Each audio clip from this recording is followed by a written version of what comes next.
Ladies and gentlemen, we are about to go back, way back, to the Incredible Hulk 1977. This is your grandma's Hulk. This ain't Hulk from 2003 with Ang Lee, nor is this Hulk from 2008, and it damn sure ain't the bitch we've seen in the last few years with the Avengers in the MCU. We begin our story with Dr. David Banner, a physician, a scientist, and a loving family man with his wife Laura. That relationship is forever severed due to a car accident. Frantically tries to save her, but cannot, and he wakes up alone, and this haunts him like a mother. A year has passed, and Dr. Banner still searches obsessively to find out why he couldn't have the strength to save his beloved Laura. Along with another doctor, Dr. Elena Marks, who assists him in this search, but also to keep an eye on him, as she, deep down, is in love with the good doctor. Dr. Banner and Dr. Morse continued their investigation and their research and discover that a special gene lives within the DNA of each and every one of their interview subjects.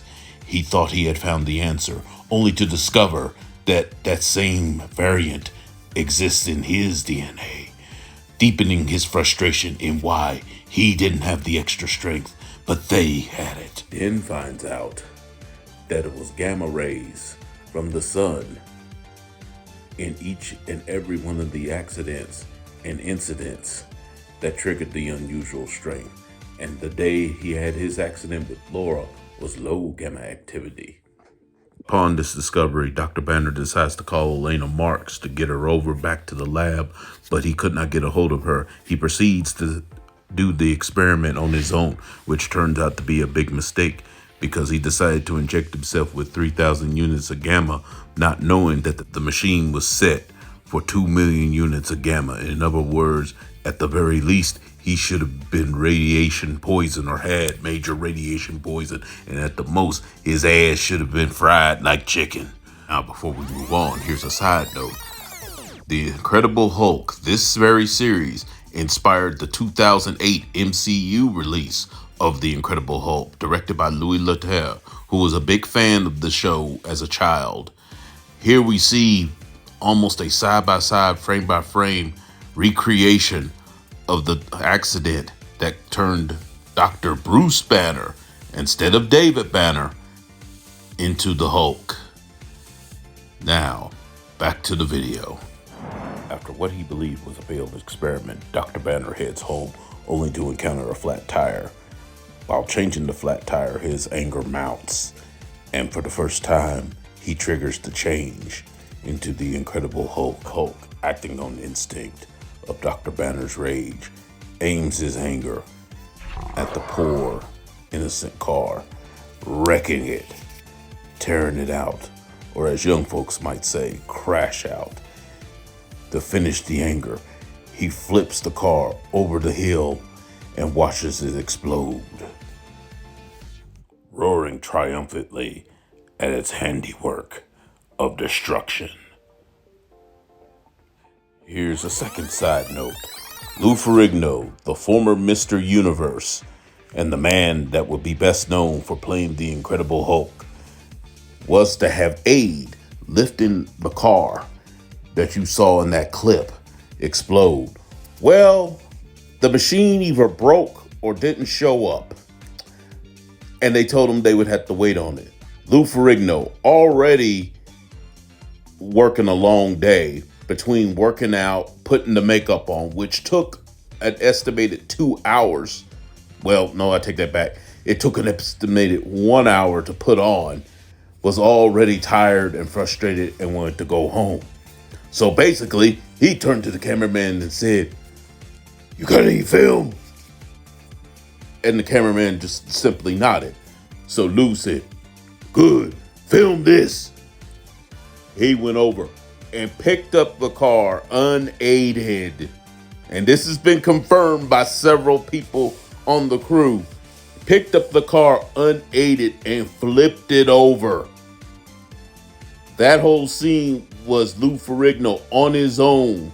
No stunts, no rigs, nothing. He truly was the Incredible Hulk. Now back to the video. So after spending all night and part of the morning as the Incredible Hulk, he finally changes back to David Banner and goes to the apartment of Dr. Elena Marks, who had just finished taking a shower. Elena Marks wanted to call the hospital, but David persuades her not to until he figures out what's going on, fearing the danger of what he may have become. Now, here's another side note.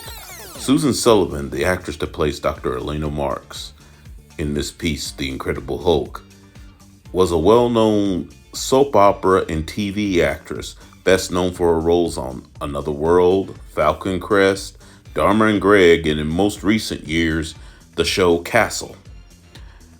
Miss Sullivan, I should say, did something interesting for the shower scene. Most actors wear flesh-covered suits to make it appear that they're nude, but in fact, they are actually covered up. Well, Susan Sullivan chose to go basically, I'm just going to be blunt here, she basically chose to go bare ass on this one. Of course, on TV and none of the film, you actually see her naked.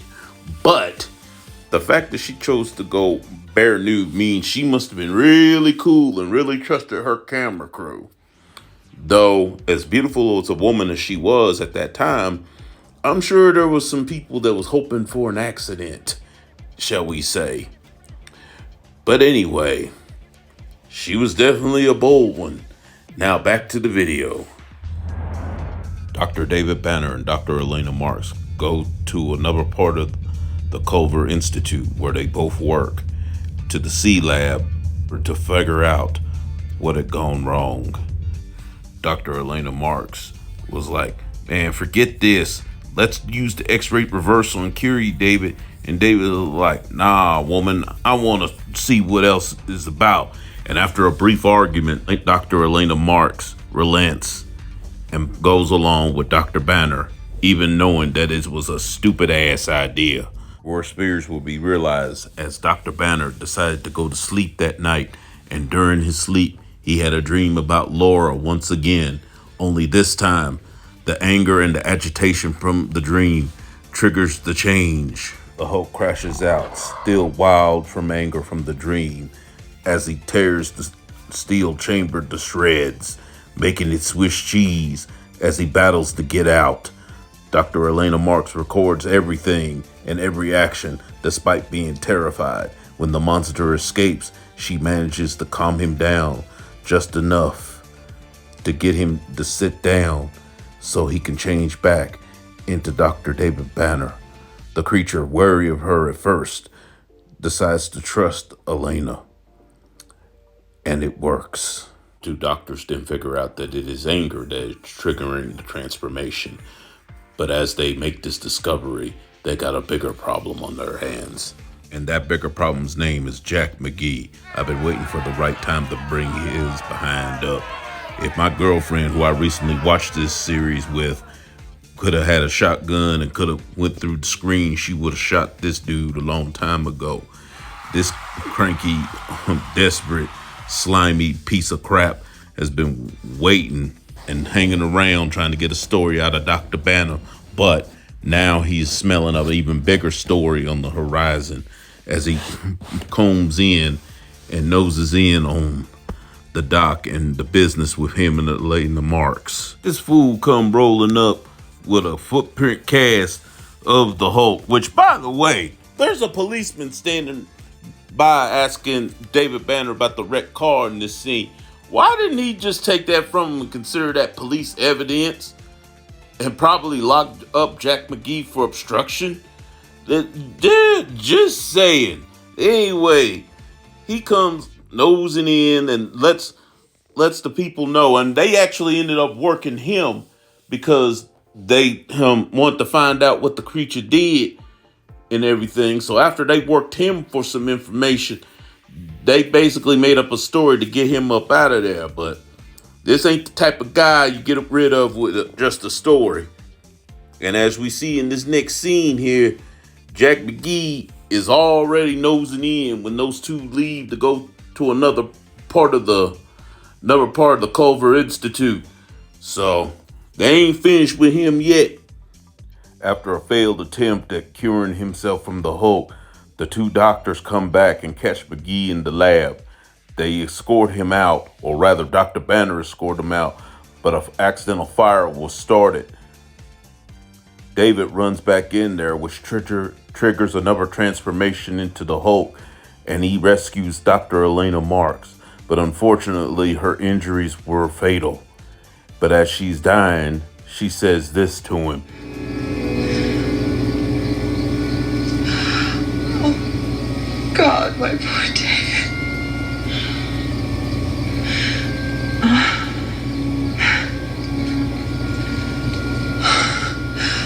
Who will take care of you now?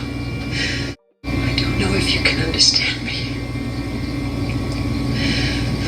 but I want you to know something. Dear David, I have loved you for such a very long time.